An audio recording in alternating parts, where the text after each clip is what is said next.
Hey guys, before we begin, I'm putting up a major viewer discretion warning for this story. There's a specific and pretty twisted scene near the end involving child abuse that you may not want to hear if you're a more fair-weathered viewer. If you're not one for some pretty graphic horror, that's totally fine. But once again, viewer discretion is advised. And for those of you who are sticking around, more power to you. It was hard for me to read it. But thank you as always for listening and supporting what I do. Much love, stay strong, and I'll see you on the next one. V.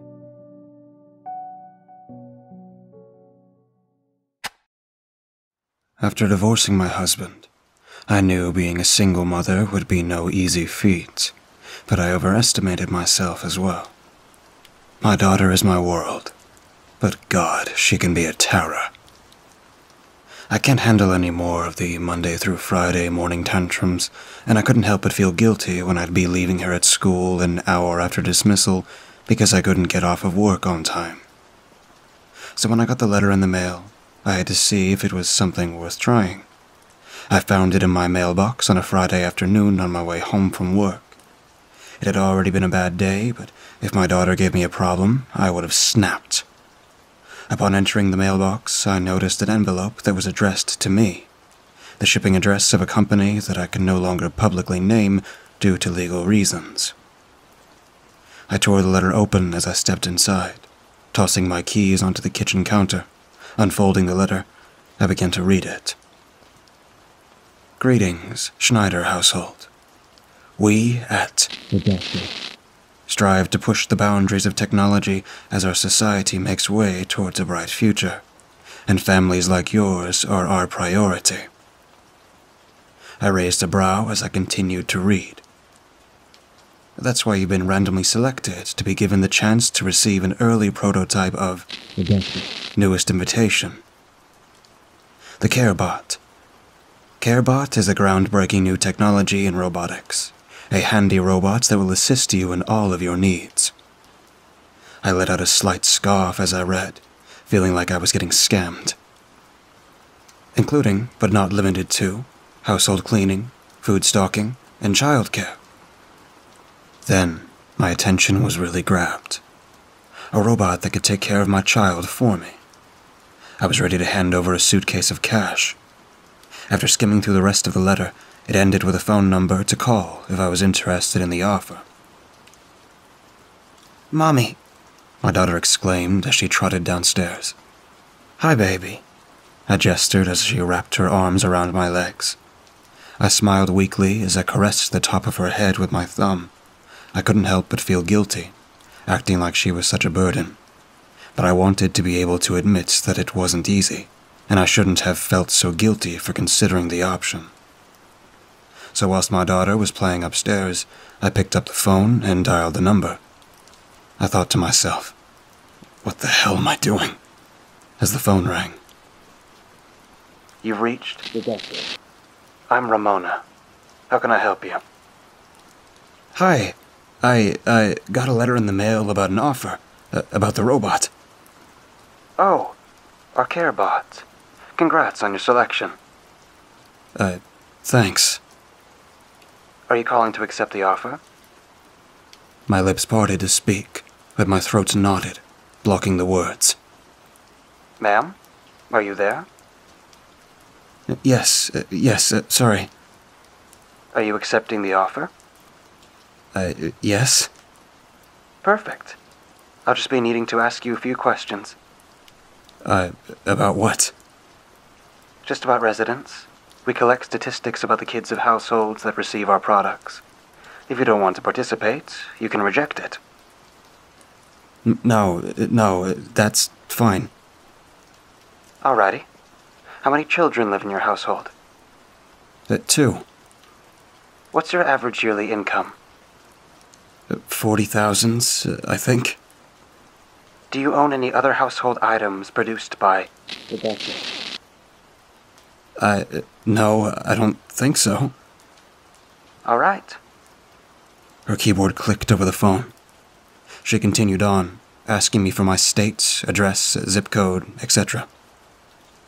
We're almost done. All I need is your authentication code. Sorry? It's the serial number at the bottom of the letter.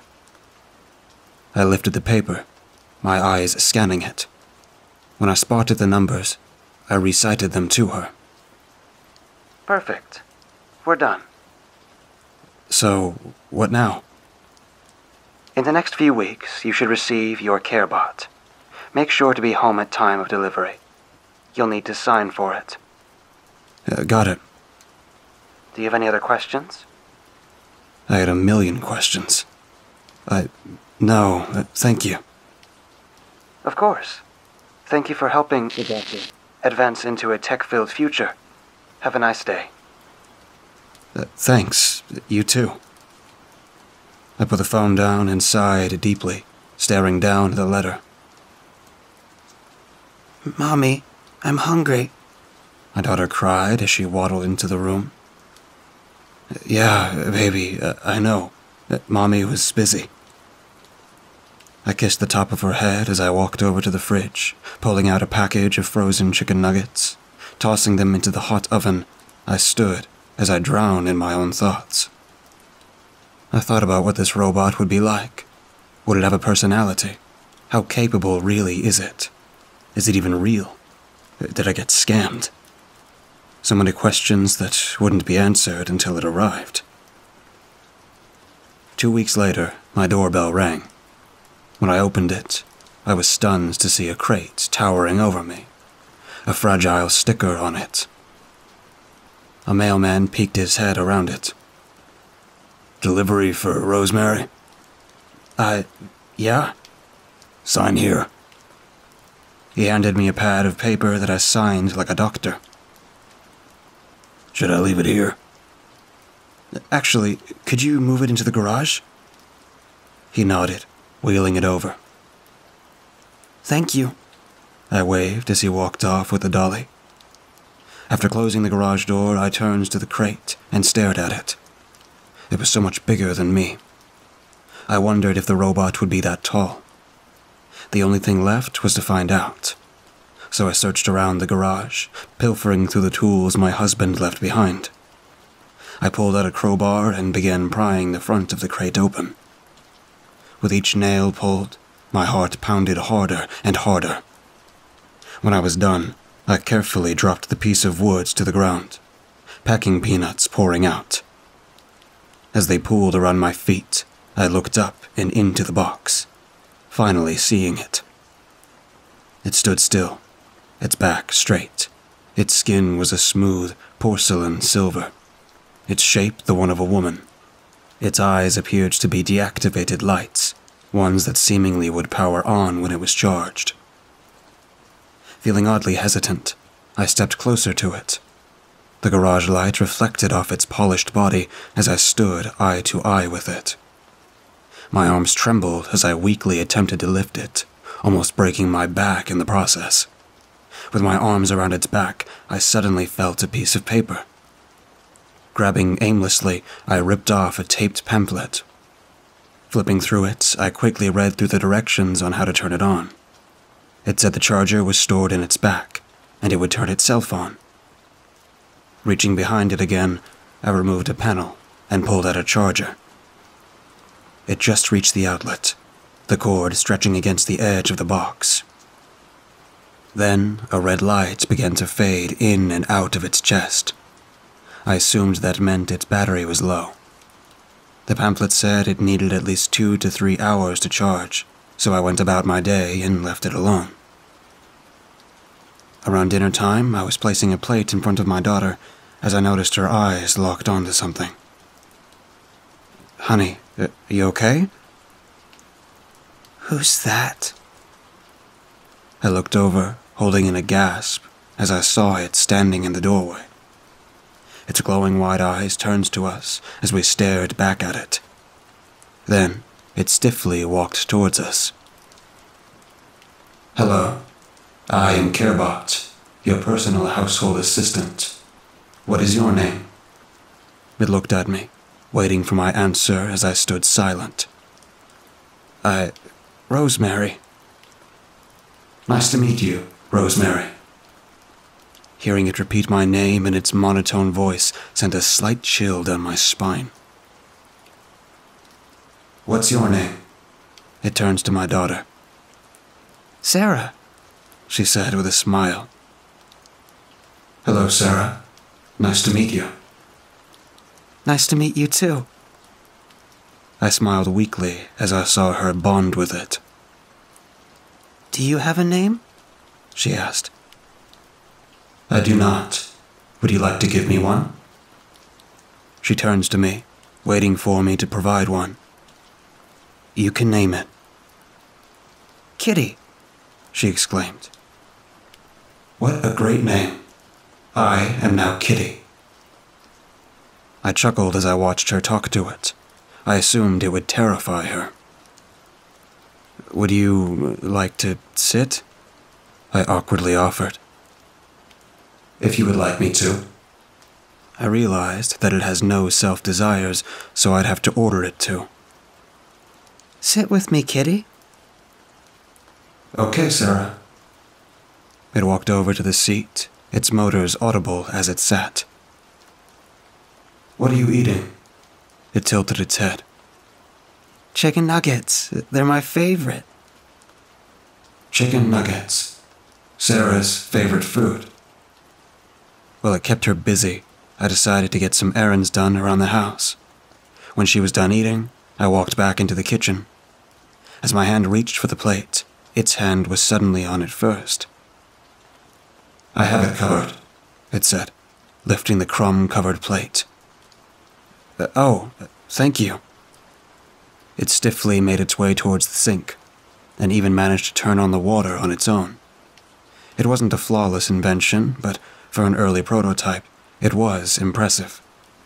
As it scrubbed the dishes, I realized how much time I now had on my hands. It felt abnormal. With my newfound time, I spent the day leisuring, as Kitty cleaned up downstairs. A few hours later, it was Sarah's bedtime. "Sarah, honey, bedtime. Put your toys away." As I stepped inside her room, I slightly jolted as I saw her kneeled on the ground, Kitty next to her. I still wasn't used to seeing it. "What are you guys doing?" I'm showing Kitty my dolls. "Oh, really?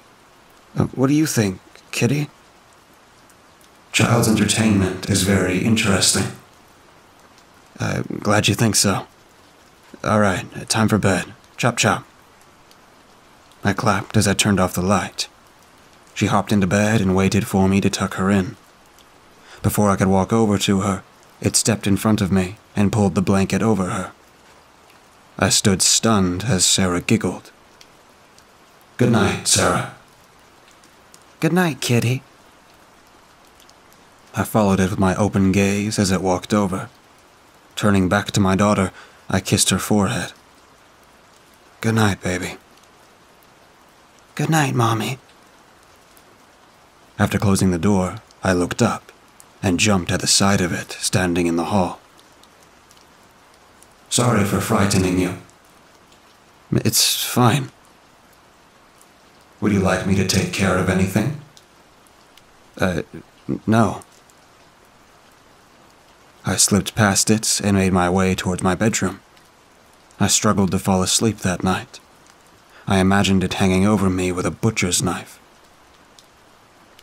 The next morning, I woke up to the pleasant smell of something cooking. It smelled like waffles or pancakes. My curiosity piqued. I walked downstairs as the smell grew stronger. As I peeked inside the kitchen, I saw Kitty flipping pancakes at the stove and Sarah at the table. Good morning," I said as I stepped inside. "Good morning, Rosemary." It turned to me, still flipping the pancakes. She ran over to hug me, but my eyes were locked on it. "Is Kitty making you breakfast?" She's making me pancakes. Chocolate chip pancakes, to be exact. "That's nice." The fact that she called it she weirdly unnerved me. I guess it does look like a woman, but it's not. I slowly sat down as I watched it sprinkle chocolate chips onto the pan, the smell of melted chocolate filling the room. When they were finished, it flipped them onto a plate and walked over to her. Thank you, Kitty. You're welcome. I watched as it walked back towards the pan and began washing it. How is it? She flashed a thumbs up as she chewed. Good. I'm glad. Strangely enough, I felt weird to not be doing anything. I accepted the offer to have a helping hand around the house, not another parent. She already had her father for that. But at the same time, she didn't, I guess. I'm done, she exclaimed, dropping her fork and knife into the syrup-coated plate. I got it, I smiled, quickly rushing in to grab the plate as it still stood by the sink. Standing next to it, I began washing the plate as Sarah ran back upstairs. Would you like me to do that for you? No, it's fine. I've actually been going insane from doing nothing. I chuckled. Do you need medical assistance? No, it was a joke. I'm okay. I laughed. Oh, I see. Joke. Yeah, like an exaggeration. I turned away as it continued to wash the dish. Even without expression, I could tell it was pondering. Sarah, it suddenly said aloud. What about her? You are her biological mother? I nodded. What was that like? I'm curious to learn about the human experience. Well, with an epidural, it wasn't as painful as it'd normally be, but it was still practically squeezing a watermelon through a straw. If it is so painful, why did you do it? Because... I don't know why I was stumbling on my answer. I guess I just never thought about why. I didn't need a why. Because I was ready to make my life about her. Ah, I see. Do you enjoy it? Motherhood? I wouldn't say it's easy, but I wouldn't trade it for the world. If you enjoy it, why did you accept me into your home? Because she deserves better than to see me struggle? You are a good mother. I smiled weakly, looking away. I hope so. I'd like to be a mother someday. Maybe they'll make a kid bod or something. I chuckled. Ha ha. Maybe. As we continued to scrub the dishes, I thought about its question about my birth. I realized my answer only focused on the pain, and I weirdly felt guilty about that. It wasn't so bad. Her birth, I mean. Seeing her was worth it. I remember holding her for the first time, my ex-husband next to me, and all I could think was, "You're the most beautiful thing I've ever seen."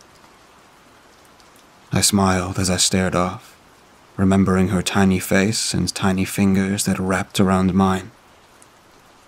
Ex-husband. My head shot up at the question, my face falling. Yeah. Does love expire? Sometimes, yeah. But not love for your child, right? No, that's unconditional, infinite. I see. As I finished cleaning the dish, I set it aside on the drying rack and cleaned off my hands. I have some errands to run. Will you be okay handling the house on your own? Yes, that's what I am built for. Right.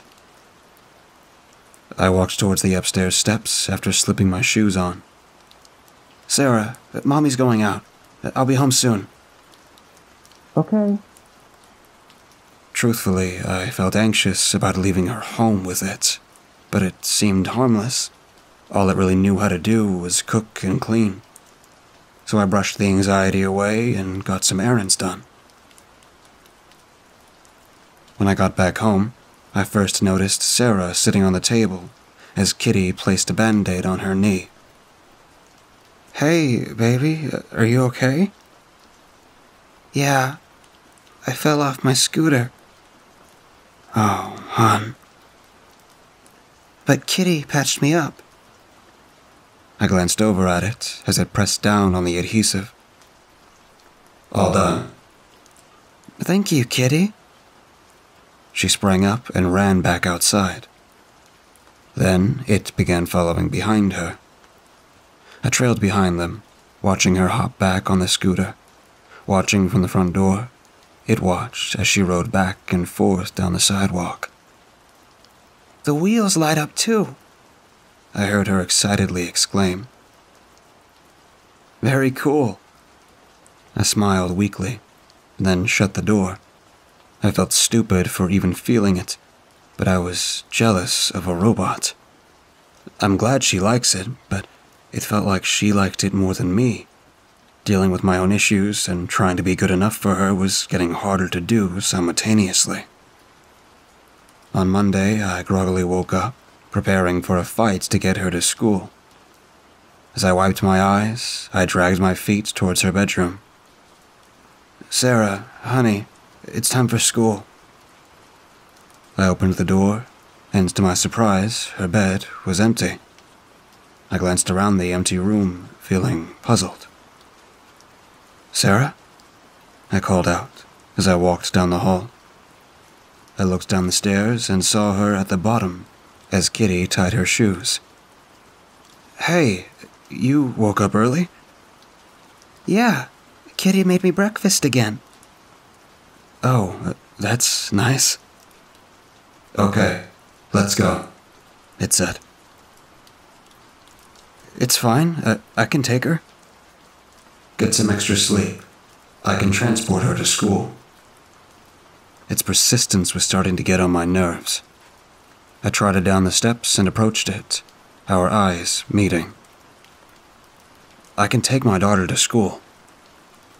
It stood silently for a moment. "Understood. Would you like me to do anything around the house?" "No, it's fine. Let's go, honey." I quickly led her out of the house and into the car. As she got into the back seat, I noticed a frown on her face through the rearview mirror. "What's wrong, hon?" I wanted Kitty to take me. "But Mama always takes you to school." She looked away, crossing her arms. I quietly sighed before starting the car. On the way to school, she stayed dead silent. As I pulled up to the school, I turned to her. "Have a good day. I love you." Bye. I raised my brows as she stomped out of the car.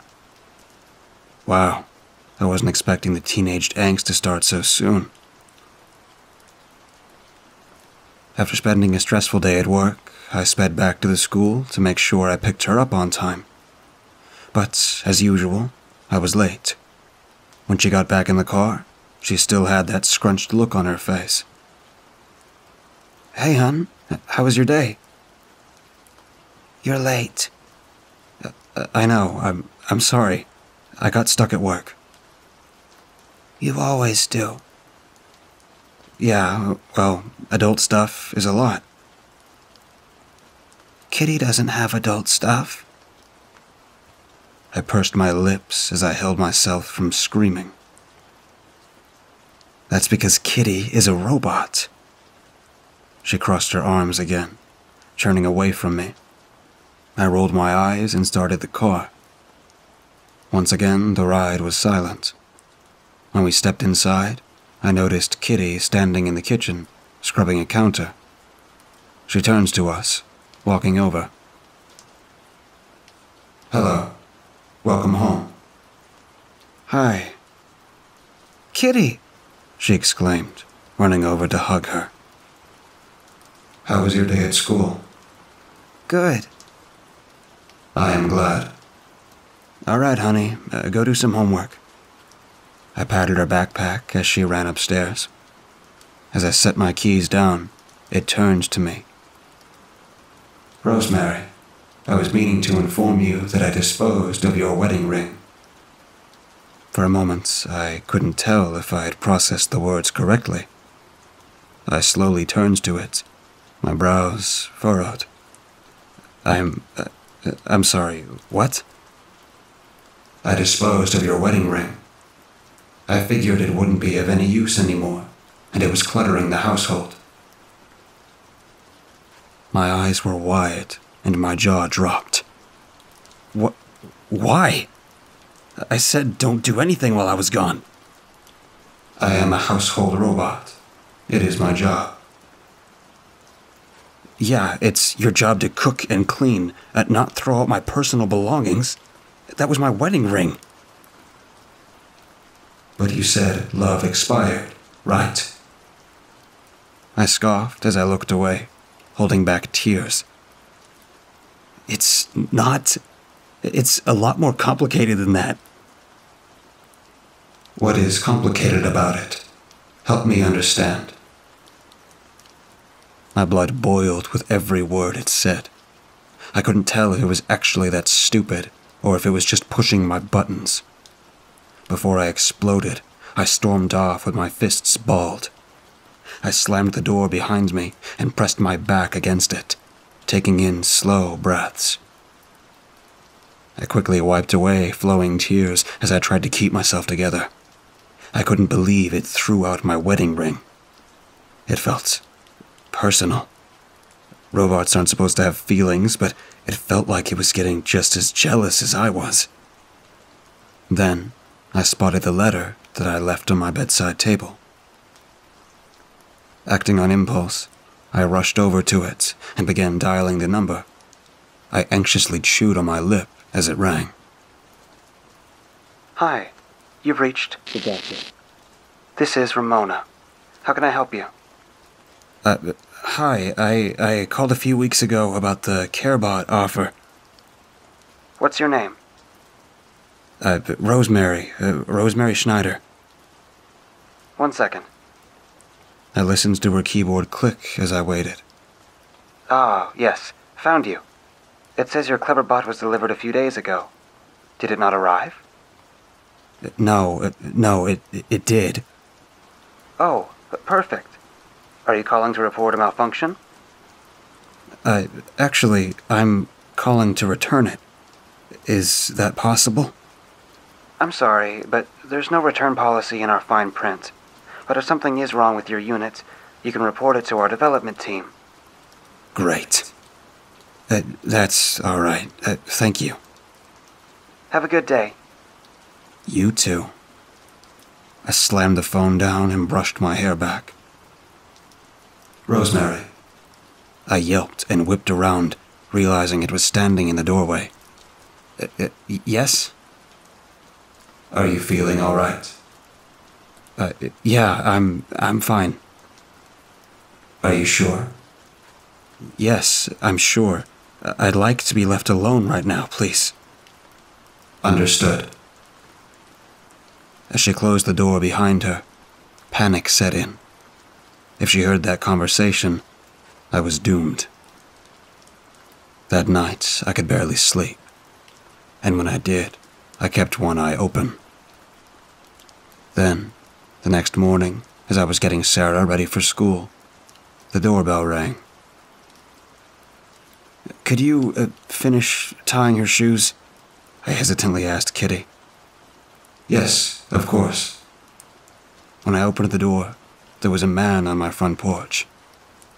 Hi, what can I help you with? Hi, I'm with Child Protective Services. We received an anonymous report about child negligence. Can I ask you a few questions? My soul spilled out from my body as he spoke. My vocal cords knotted. Come in. My heart pounded against my chest as he stepped inside, scanning my house with his sharp gaze. I was just taking her to school. He turns to Kitty, tilting his head.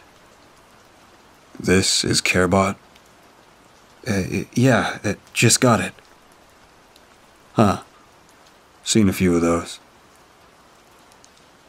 Hello. It suddenly greeted. He chuckled with a smirk, then turns to Sarah. He crouched down to reach her level, smiling softly. Hi, sweetie. Hi. Can I ask you a few questions? It won't take long. I'll be late for school. Don't worry. I'll be your excuse. Okay. He stood up and turns to me. I'm gonna take her to another room for some questions. Is that all right? Yeah, that's fine. All right. Let's go. He led her into the kitchen, shutting the door behind him. I dropped my head into my hands, a migraine forming. Who the hell would have reported me? Then it hit me how stupid of a question that was.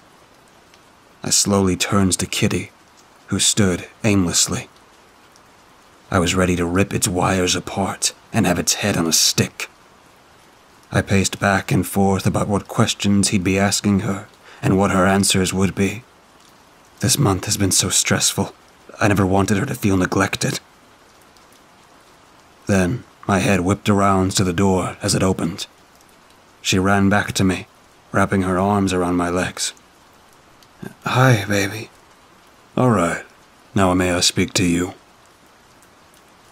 I looked up, thinking he was speaking to me, until I realized he had turned to Kitty. You're going to question it? You'd be surprised how many times a CareBot has been the one to crack the case. They record information. I'm screwed. Okay. I crossed my arms, holding my body back from trembling. Come with me. I watched as they walked into the kitchen, praying he wouldn't believe anything she was going to spew. After a few agonizing minutes, they walked back in. I glared at it as it stood. Now you. I sighed deeply and followed him into the kitchen. My heart was pumping at lightning speed as I sat down. He sat across from me, a notepad in his hand. Ask away. So I'll start off with your daughter. She describes no experience of negligence or abuse. I internally sighed deeply. But she mentioned how much this past month has been for you. She said she often found you in distress or in a bad mood. She cited your divorce as the reason. I swallowed roughly as I turned away.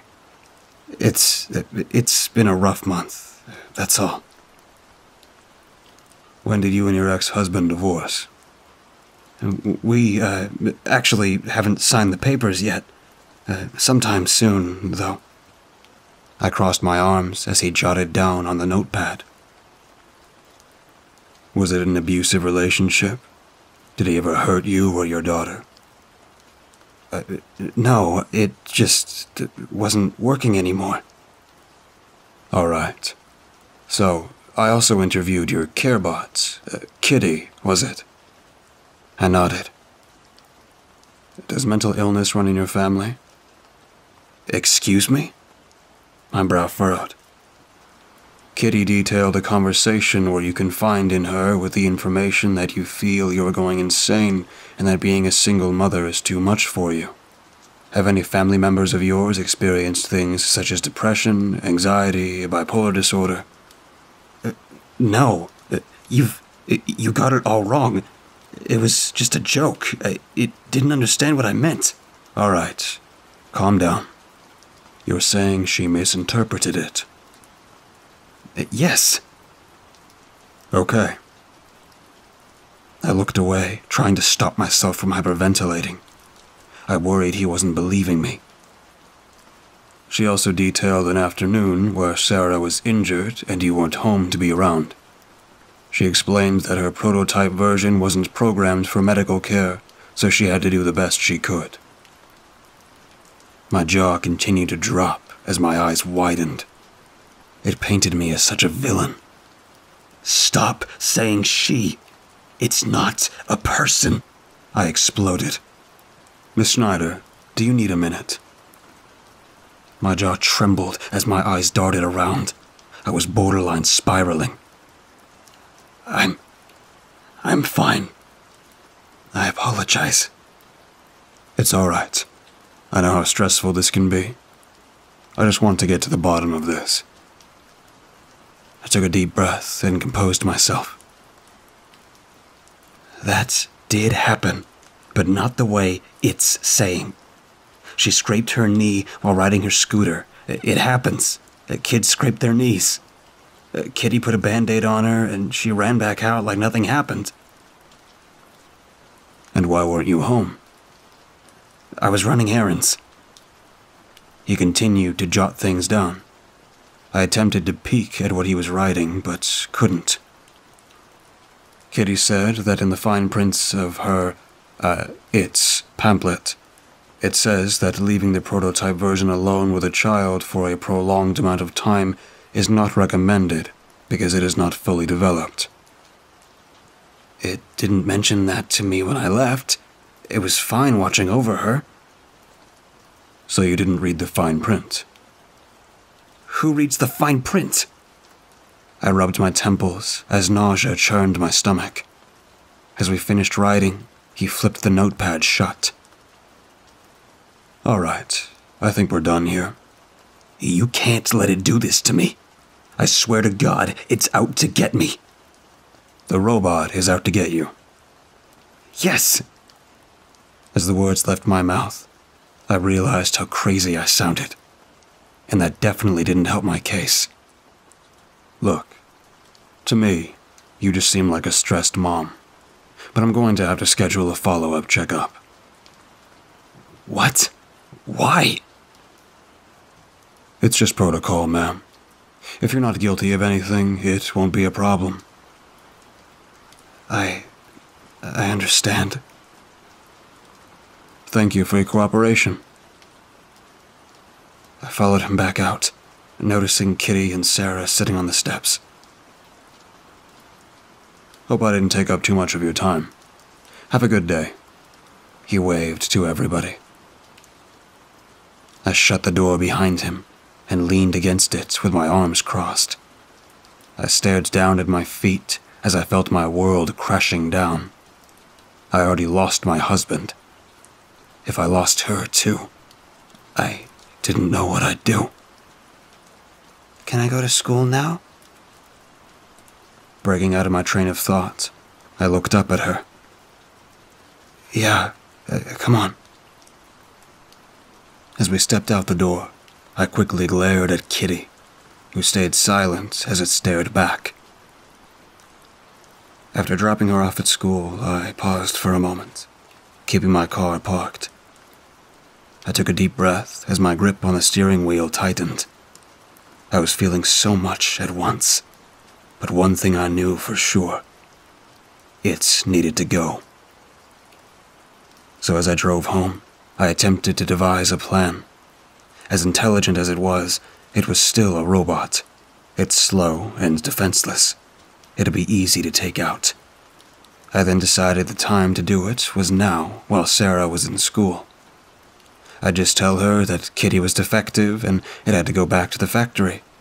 She'd shed a few tears, but would forget it quickly if I got her something else to focus on, like a pet. As I pulled into the driveway, I raised my chin and prepared my act. Upon stepping inside, I heard the sink running. With its attention held, I quietly made my way towards the garage. "Rosemary, are you home?" I froze where I stood, wincing my face as she spoke. Yeah, 1 second." I continued into the garage, my eyes darting around. Then the crowbar that I used to take apart the crate caught my eye. Then suddenly, a light bulb lit up above my head. Hey, Kitty. Yes. Could you help me take apart the crate you came in so I can throw it out? Coming. I lifted the crowbar as I waited for it to walk in. I smiled at it as it stepped through the door. How can I help? I chewed the inside of my cheek for a moment. Start by picking up those packing peanuts. Will do. I kept my eye on it as it walked over, slowly kneeling down. One by one, it picked up the packing peanuts, leaving itself vulnerable. Slowly creeping up behind it, I lifted the crowbar. I pursed my lips, tightened my grip, and swung down on its head. The metals clanked against each other, echoing throughout the garage as it collapsed to the ground. Its material was tough. Only a dent was left in its skull. So I swung down again and again. I continued to bludgeon it until I saw wires. With my chest pumping, I dropped the crowbar. Sparks flew from the crater in its head as I drug it back into the crate. After lying it in the box, I lifted the cover back on and nailed it shut. Wiping the sweats off my brow, I left the garage and sank into the living room couch.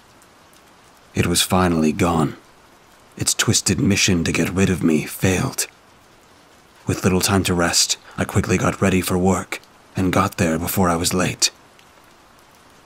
Throughout the day, I prepared for how upset Sarah was going to be. It felt like she had already blamed me for so much that was out of my control. I hoped she wouldn't put this on my back too. Making it even worse, I ended up leaving work later than usual. I sped as safely as possible towards the school, knowing that me being late and Kitty being gone was going to require a new toy as an apology. But when I pulled up, she wasn't there. I waited a few more minutes, tapping my finger on the steering wheel, but she never came out. I remembered that if she stayed out for too long, they'd take her into the attendance office. But when I stepped inside, she wasn't in there. Hi, what can I help you with? Hi, is Sarah Schneider still in class? I came to pick her up, and she's not here. The woman flipped through the pages, scanning them. She was dismissed about half an hour ago. My stomach sank as she said it. What? To who? CareBot, registered under your name. Oh my God. I flew out the door and started my car with shaking hands. Speeding around the corners, I left skid marks all the way home. I halted my car on the curb of my house, then dashed towards the front door. Sarah, I cried as I threw the door open. My eyes darted around the house, looking for any sign of her. Sarah, honey, are you here? I barged into the garage, my face crumbling as I saw the open crate. How could it still be functioning? Suddenly, I heard a thump above me. Running out of the garage, I flew upstairs and threw open each door. Sarah, baby, where are you? Then, as I threw open the bedroom door, my expression twisted in horror. Kitty was lying on the bed, wires draped from its head, its back against the bed frame, its legs spread open with a jagged hole in its crotch. Suddenly, it began letting out glitching, monotone screams as blood spurted from the hole. I watched, frozen in terror, as my white sheets turned crimson. Then, out through the hole, came a blood-stained hand. A hand I didn't want to recognize. I dropped to my knees as tears streamed down my face, watching as her arm snapped in half on the way out, the bone sticking out of meaty flesh. Her back then came out first, her spine folding into blood splattered and soaked through her clothes. Then, her blood-coated legs began to come out, the jagged edges of the hole scraping down them, and spilling more blood. And finally, her head popped out, with her dislocated jaw hanging from meaty strings and a dent that caved in her skull. Its screaming slowed to a stop as my daughter's contorted, mutilated body fully released onto the bed. Not a single limb in the right place. Then it reached down and lifted her up, blood pouring down its arms as her snapped limbs dangled. It cradled her as it looked down into her fearful eyes that were locked open, even in death. "You are the most beautiful thing I have ever seen,"